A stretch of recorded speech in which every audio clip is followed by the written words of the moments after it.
para continuar con nuestra programación. Eh, Nos acompaña el... ¿Dónde está Carla?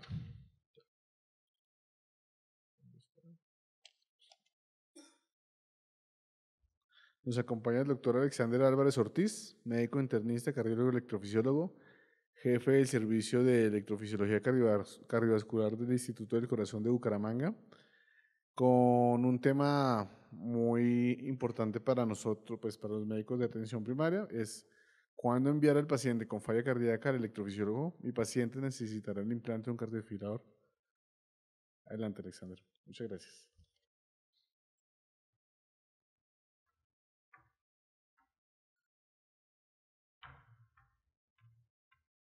Buenas tardes a todo el auditorio, doctor Alejandro Olaya, por la excelente organización, por la invitación al evento.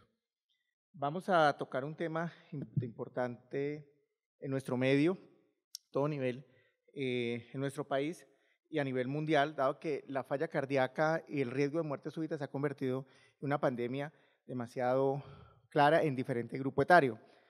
Aquí vamos a tocar un tema en particular que es nuestro paciente con insuficiencia cardíaca. ¿Qué paciente requiere el implante de un cardiodefibrilador?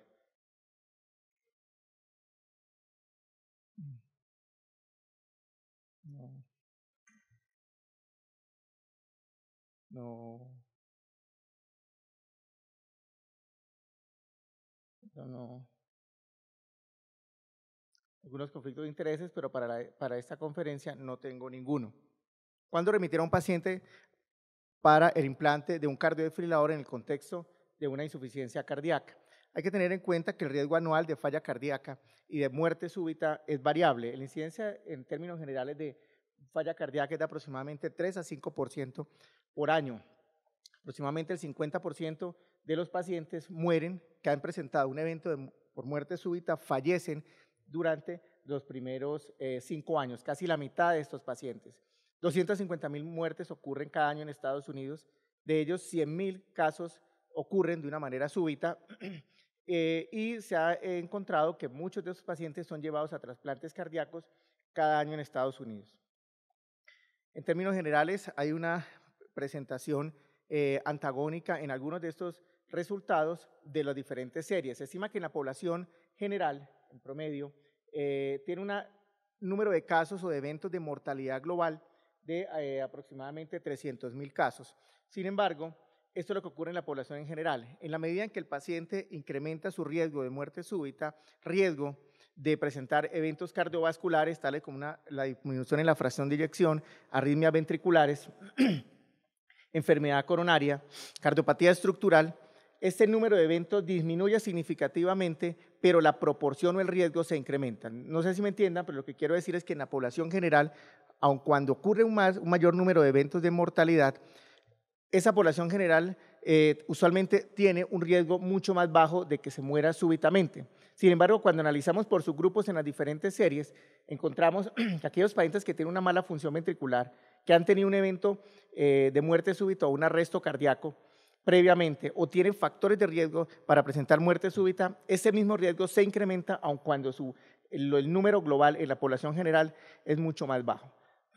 Existe definitivamente, existe definitivamente una terapia que va a reducir significativamente y va a salvar la vida en 1 de cada 9 pacientes que ha presentado un evento de muerte súbita en los próximos 3 años y 1 de cada 18 pacientes que tienen riesgo de presentar muerte súbita en los próximos 20 meses.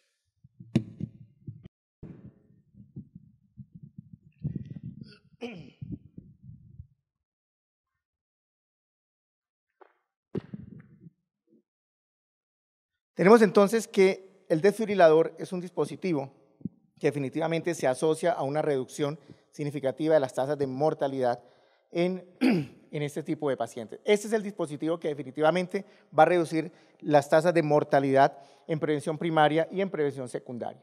¿Qué es un cardiodefibrilador? Básicamente es un dispositivo como un marcapasos que tiene la capacidad de detectar arritmias cardíacas en el momento de que llega a ser el paciente un episodio de taquicardia ventricular o fibrilación ventricular. Es decir, detecta las arritmias cardíacas malignas ventriculares, las trata de dos maneras, sobreestimulando ese miocardio tratando de abolir la arritmia cardíaca o dándole o generándole una descarga a un choque eléctrico.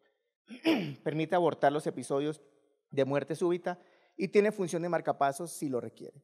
Es decir, es como cargar un desfibrilador de los que están en los servicios de urgencias portátil allí en su cuerpo. Básicamente este es el dispositivo compuesto por una cabeza o un cabezote, un transformador, una batería, un capacitor y un circuito que es el que va a permitir detectar las arritmias cardíacas y darle una terapia en caso de que la requiera. La primera serie descrita de implante de desfibrilador en New England Journal en el año de 1980 nos habla de 3 casos principalmente reportados en pacientes que tenían indicación de implante cardiodesfibrilador. Paciente que fueron pacientes que fueron abordados desde el punto de vista quirúrgico con electrodos epicárdicos. Uno es un paciente con una enfermedad coronaria, con muerte súbita recuperada por una fibrilación ventricular. El otro caso fue un paciente de 16 años, una taquicardia ventricular, probablemente de los músculos papilares, refractaria de tratamiento antiarrítmico. Y el otro caso es un paciente de 43 años que había presentado un episodio, tenía de base una miocardiopatía hipertrófica, miectomía, portador de marcapasos, que venía presentando episodios de arritmias cardíacas y se le hizo un explante de marcapasos e implante de un cardiodesfibrilador. Desde los años 80 a la actualidad existe una disminución importante y un cambio en los implantes de los desfibriladores y en los dispositivos. En la década de los 80, cuando se implantaron, los primeros desfibriladores eran dispositivos muy grandes. Se hacía por toracotomía, por cirugía cardiovascular, la mortalidad era muy grande, hasta el 9% de los casos, eran hospitalizaciones prolongadas, solamente daban terapias o choques, pero no tenía forma de programar esos dispositivos para abolir y era muy doloroso para los pacientes. En la actualidad son dispositivos más pequeños, se implantan bajo sedación o anestesia local, una mortalidad muy baja, hacia el 1% en términos generales, son dispositivos que se implantan transvenosamente o subcutáneos, una longevidad mucho mayor, hasta de 9 años, dependiendo de qué tanto utilice el dispositivo el paciente, dependiendo de la programación que esté realizada en nuestros pacientes. Y vemos cómo ha evolucionado de una manera significativa el tamaño de los dispositivos de 209 centímetros cúbicos a la actualidad de 32 a 36 centímetros cúbicos, dependiendo de las diferentes casas de dispositivos. Mucha es la evidencia que existe respecto a cómo nosotros podemos soportar el uso de los cardiodesfibriladores en diferentes escenarios. Así, por ejemplo, hay series, el AVID, el CIS, el CASH, que incluyeron pacientes que presentaron episodios de muerte súbita o arritmias que eran inducidas en el laboratorio de electrofisiología y demostraron de una manera estadísticamente significativa que había una reducción en la mortalidad arrítmica en ese subgrupo de pacientes. De igual forma, pacientes con falla cardíaca o solo disfunción ventricular o falla cardíaca recurrente, con síntomas recurrentes, también demostraron que estadísticamente había una reducción en los episodios de muerte súbita. En forma global, hay una reducción significativa en ese subgrupo de pacientes. Hay algunos subgrupos en particular, aquellos pacientes con infarto agudo del miocardio menor a 40 días posinfarto, revascularizados menor a 90 días, que definitivamente no demostró significativamente una reducción en la muerte súbita en ese subgrupo de pacientes. Sin embargo, el efecto global, cuando el paciente tiene la indicación, es clara en el implante cardiodesfibrilador. ¿Qué tipo de desfibrilador tenemos? Entonces, básicamente tenemos un desfibrilador unicameral, es un generador de desfibrilador con un electrodo, en este caso es un electrodo monocoil. El desfibrilador está compuesto por el mismo dispositivo generador y por el coil de alto voltaje de ventrículo derecho. Tenemos un cardiodesfibrilador bicameral, está compuesto por un electrodo.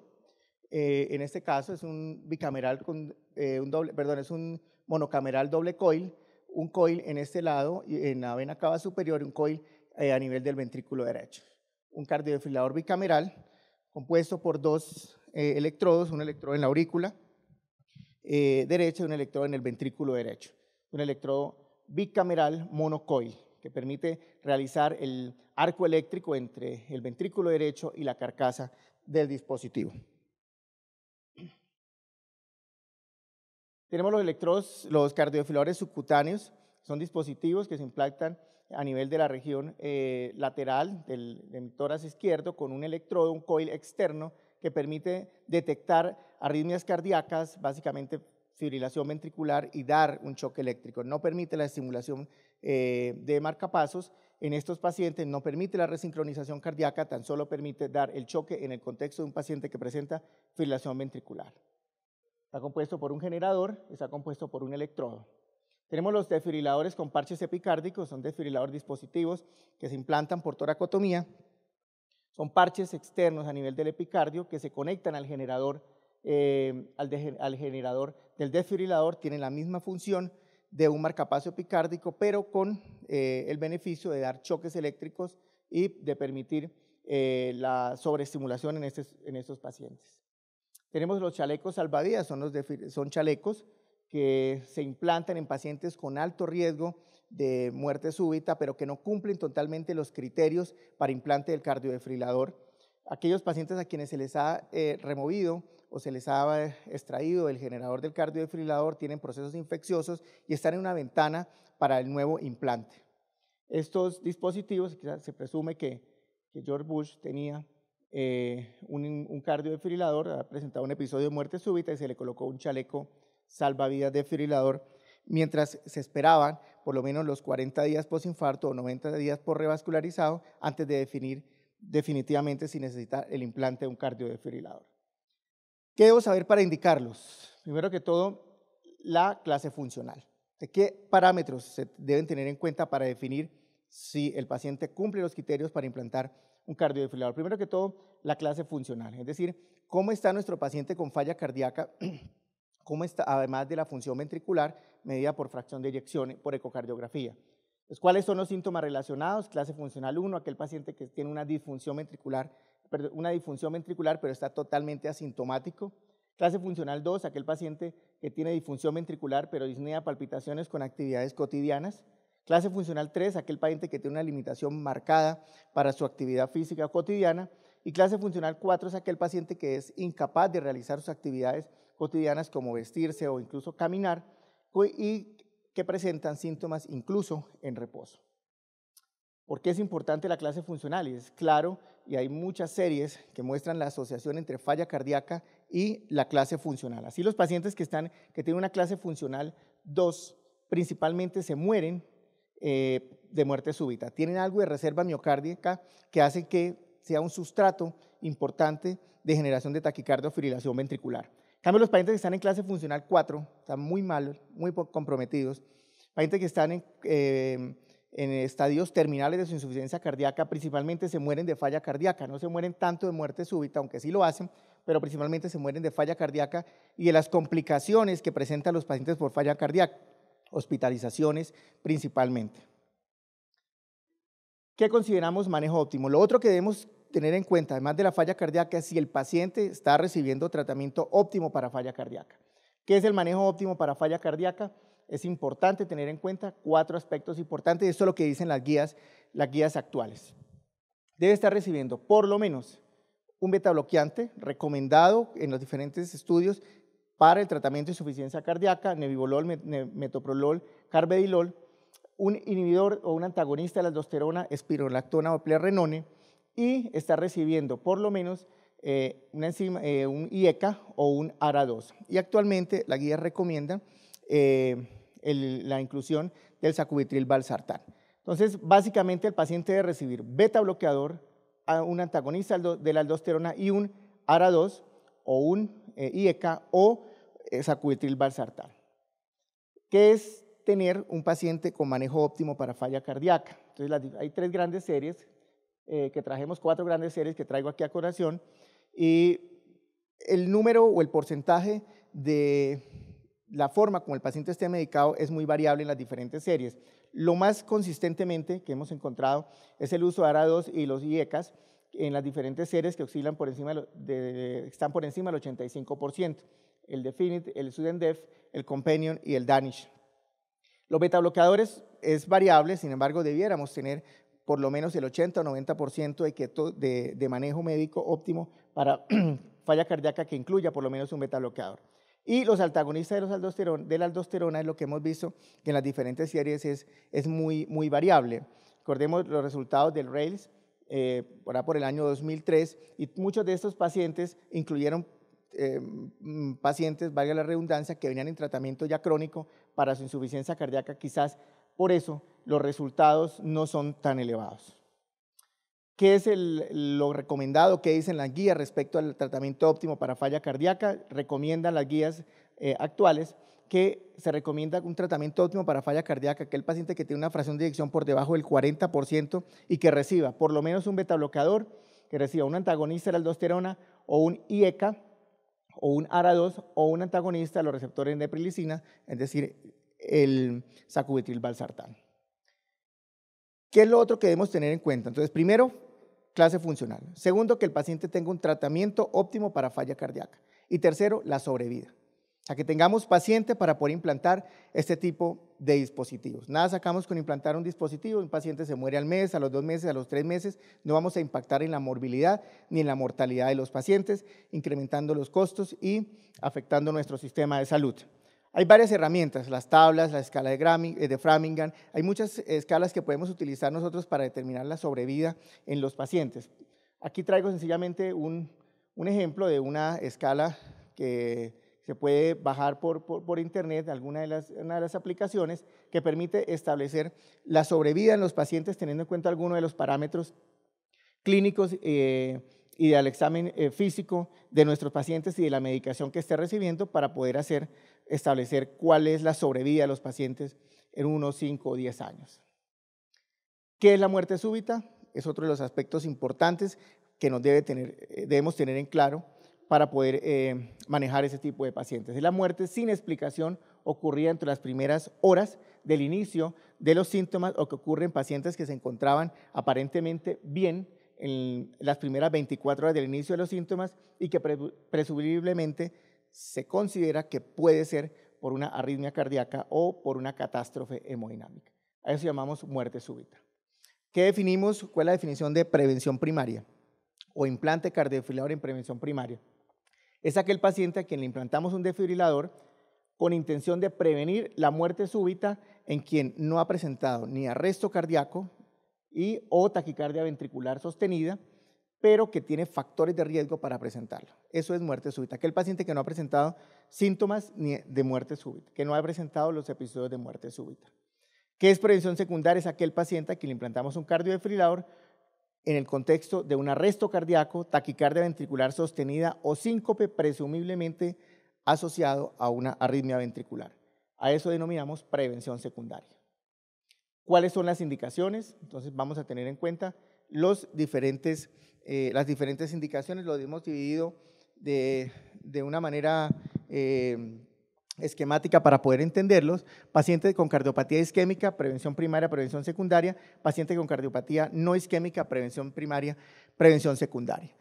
Consideramos aquel paciente con cardiopatía isquémica y prevención secundaria, aquel paciente que tiene tratamiento óptimo para falla cardíaca, es decir, que tiene un IECA, ARA2 o inhibidor de la neprilicina, un beta bloqueador y un antagonista de la aldosterona, que tenga por lo menos 35% de fracción de eyección por ecocardiografía, que tenga por lo menos, haya presentado un evento coronario agudo, un infarto agudo del miocardio más de 40 días o revascularizado mayor a 90 días, en clase funcional 2 o 3 y que tenga una expectativa de vida mayor a 1 año. Entonces tenemos en cuenta la clase funcional, tratamiento óptimo para falla cardíaca y que tenga una expectativa de vida mayor a 1 año. Eso es una recomendación 1A. Paciente que a pesar de tratamiento médico óptimo para falla cardíaca, con fracción de eyección por debajo del 30%. Clase funcional 1, posinfarto mayor a 40 días, posrevascularización miocárdica mayor a 90 días y una expectativa de vida mayor a 1, también tiene indicación 1A para implantar un cardiodefibrilador. Paciente con cardiopatía isquémica y prevención primaria. Aquel paciente que está en tratamiento médico óptimo para falla cardíaca, que tiene una fracción de eyección por debajo del 40% con infarto previo, con taquicardia ventricular no sostenida o una TB o FB sostenida durante el estudio electrofisiológico, tiene una recomendación 1B basados en ensayos clínicos aleatorizados. Pacientes que a pesar del tratamiento médico óptimo para falla cardíaca, tienen una fracción de eyección por debajo del 35%, clase funcional 4, de una manera ambulatoria, candidatos a trasplantes o dispositivos de asistencia ventricular con una expectativa de vida mayor a un año, como terapia puente a cualquiera de estas dos intervenciones, tiene indicación de un implante de un cardiodefibrilador con recomendación 2A a nivel de evidencia B en estudios no aleatorizados. Ese es sencillamente el flujograma publicadas en las recientes guías del 2017 para prevención primaria en cardiopatía isquémica. Prevención secundaria en cardiopatía no isquémica. Aquellos pacientes que han sobrevivido a un arresto cardíaco por taquicardia o fibrilación ventricular, que tengan una taquicardia ventricular inestable o taquicardia ventricular estable sin una causa reversible, con una expectativa de vida mayor a un año. Estos pacientes tienen indicación de un cardiodefibrilador nivel de evidencia 1B. Pacientes con síncope inexplicable, taquicardia ventricular monomórfica inducida durante el estudio electrofisiológico con una expectativa de vida mayor a un año, tiene indicación 1, basados en estudios no aleatorizados para la indicación del implante de un cardiodefibrilador. Ese es el flujograma para pacientes con cardiopatía isquémica en el contexto de una prevención primaria. Cardiopatía no isquémica, aquel paciente que tiene un tratamiento médico óptimo para falla cardíaca, una fracción de eyección por debajo del 35%, clase funcional 2 o 3 y una expectativa de vida mayor a un año. Recomendación 1A para implante de un cardiodefibrilador. Pacientes que tienen una mutación de la laminina AC con 2 factores de riesgo, taquicardia ventricular no sostenida, fracción de eyección por debajo del 35%, mutación no missense o sexo masculino. Estos pacientes con una expectativa de vida mayor a un año tienen indicación de un implante de un cardiodefibrilador. Recomendación 2A. Pacientes sobrevivientes de un paro cardíaco por taquicardia, fibrilación ventricular, taquicardia ventricular inestable o taquicardia ventricular estable sin una causa reversible, con una expectativa de vida mayor a un año, tienen indicación 1B para implantar un cardiodefibrilador. Este es el flujograma de aquellos pacientes para definir si requieren o no el implante de un cardiodefibrilador en el contexto de una cardiopatía isquémica, prevención primaria y secundaria. Los cardiodefibriladores subcutáneos que mencionamos previamente están indicados básicamente en aquellos pacientes quienes en este momento tienen indicación de implante de un cardiodefibrilador, pero tienen alto riesgo de infección, han tenido procesos infecciosos, no necesitan estimulación, tienen indicación de implante del desfibrilador, pero en ellos no tenemos planeado estimulación auricular ni ventricular, ni tenemos planeado terapia de resincronización cardíaca. Estos pacientes se benefician del implante de un cardiodefibrilador subcutáneo.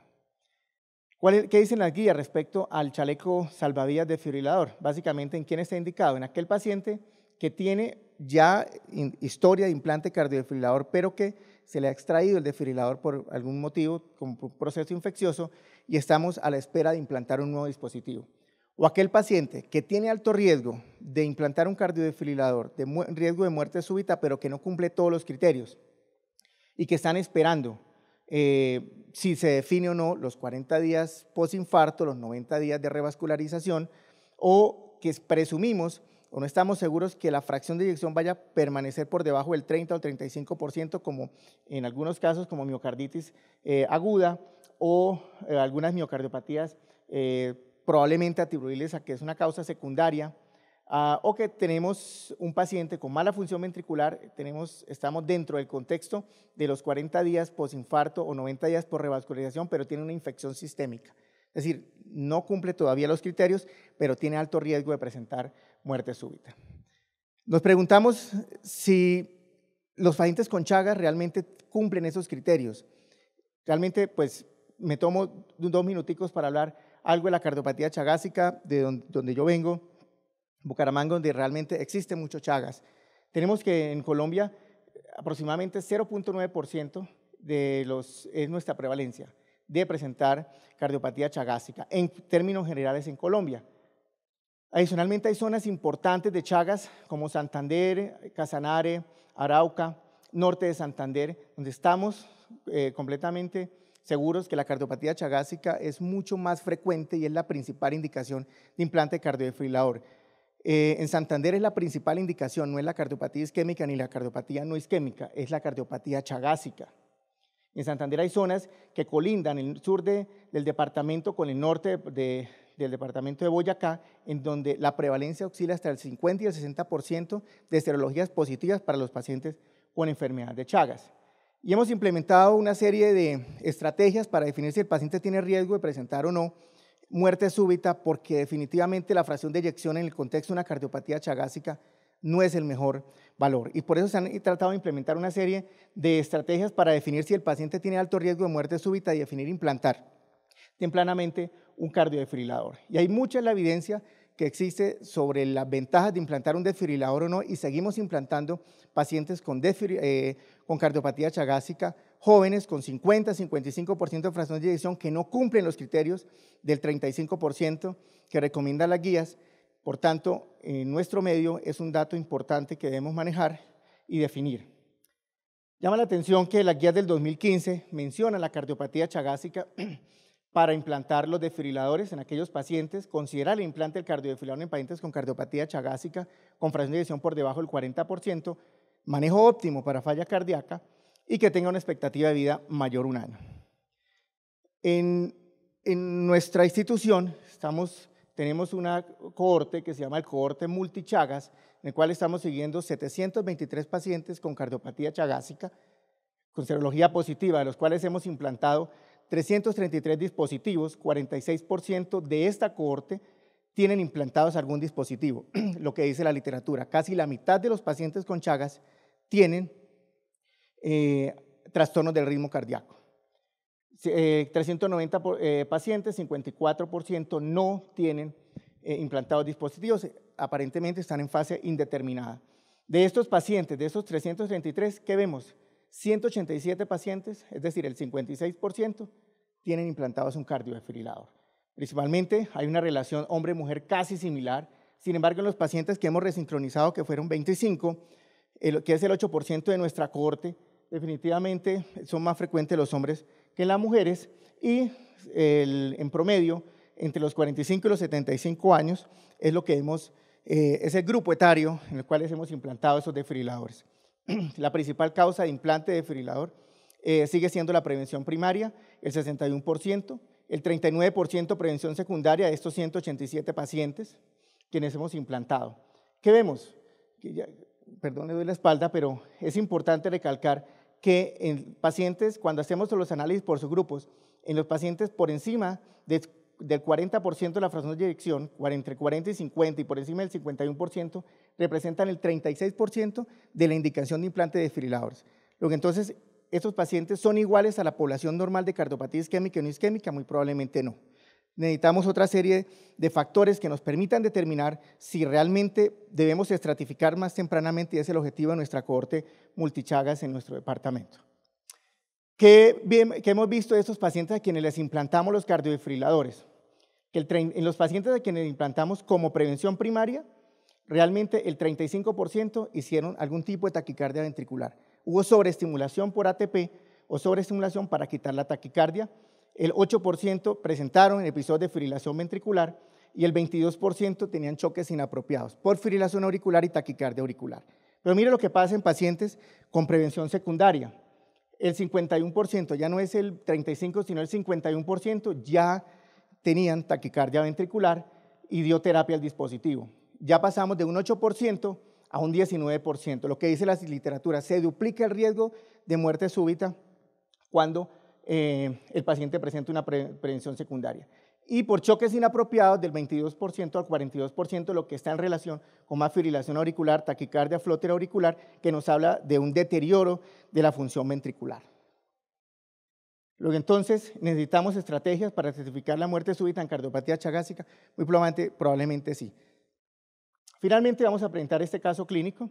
Es una paciente de 61 años con una miocardiopatía isquémica no revascularizable, mujer, clase funcional 2, manejo médico y de forma secundaria viene recibiendo aspirina, enalapril, carvedilol, espironolactona, trimetazidina con tabaquismo activo. Tiene un electrocardiograma que muestra un ritmo sinusal con complejos QRS estrechos a frecuencia cardíaca aproximadamente de 62 latidos por minuto. Se le hizo una estratificación por esta aplicación, en el cual tiene una sobrevida a un año del 98% y una mortalidad del 2%. Entonces clasifica, tiene buena clase funcional apropiada para el implante del dispositivo, tiene manejo óptimo para falla cardíaca y tiene una expectativa de vida buena por lo menos a un año. Se le hizo un ecocardiograma, una apical 4 cámaras, donde encontramos, aparte de la insuficiencia valvular mitral leve, probablemente a dilatación del anillo y algo de calciosclerosis, una hipoquinesia en el segmento septal, algo del segmento apical, observado en este eje, en este paraesternal, eje largo paraesternal, y debe tener algo también de dilatación vía auricular. Se le implantó un cardiodefibrilador como prevención primaria de muerte súbita y ese es el dispositivo implantado. Cambié las conclusiones y me llamaba la atención esta conclusión final de lo publicado en las redes. El implante de cardiodefibrilador como conclusión final, el implante de cardiodefibrilador ha cambiado el pronóstico de la prevención primaria y secundaria. En pacientes con muerte súbita hay suficiente evidencia que soporta las terapias del cardiodefibrilador, antitaquicardia y choques, tienen impacto sobre la mortalidad en los pacientes portadores del mismo. Además, hay que tener en cuenta el efecto proarritmogénico.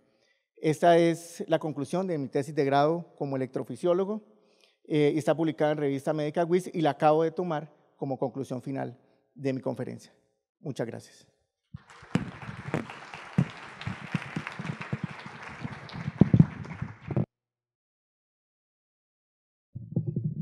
¿Alguna pregunta, auditorio?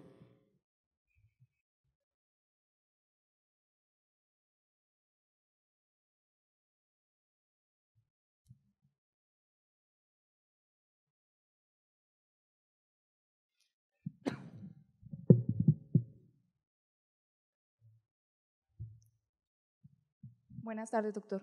Buenas tardes. Mi pregunta es la siguiente. En el contexto de un paciente masculino, joven, con antecedente de muerte súbita familiar, sin eventos previos de muerte súbita, me quiero referir más a las causas o a los eventos que puedan tener falla cardíaca con fracción de eyección normal, que su FEBI sea normal, pero que pueda tener falla derecha y episodios sincopales a repetición, ¿sería candidato a uso de cardiodesfibrilador? Mira, ahí estamos dos cosas diferentes. La guía recomienda, estamos hablando de me está hablando de un caso de una mala función ventricular o una buena función ventricular. Tiene una buena función ventricular izquierda, más no derecha. La etiología de la falla cardíaca no es conocida aún. Es desconocida en ese momento como tal y tiene solamente el antecedente familiar. En ese caso, si tiene un compromiso del síncope a repetición. Exacto. En ese caso en particular, es un paciente joven con síncope a repetición, con un corazón derecho afectado. Hay que pensar principalmente en una cardiomapatía ritmogénica del ventrículo derecho, lo cual necesita estudios complementarios, estudios de resonancia, estudios genéticos, estudios familiares, para definir si requiere o no el implante de un dispositivo. Per se, el hecho de tener una disfunción ventricular derecha con buena función ventricular y síncope amerita estudios secundarios, pero directamente no indica implante cardiodefibrilador. Probablemente hay que pensar en una miocardiopatía ritmogénica del ventrículo derecho, habrá que hacer los exámenes, las pruebas y mirarles el score para determinar si tiene riesgo o no. Y por otro lado, vuelvo al mismo cuento, he tenido pacientes con cardiopatía chagásica, ventrículo derecho afectado, ecocardiográficamente y por resonancia se comporta muy similar a un paciente con una miocardiopatía ritmogénica del ventrículo derecho. O sea, per se directamente no tiene indicación, pero habría que determinar si tiene cuál es la causa de miocardiopatía primaria. Gracias.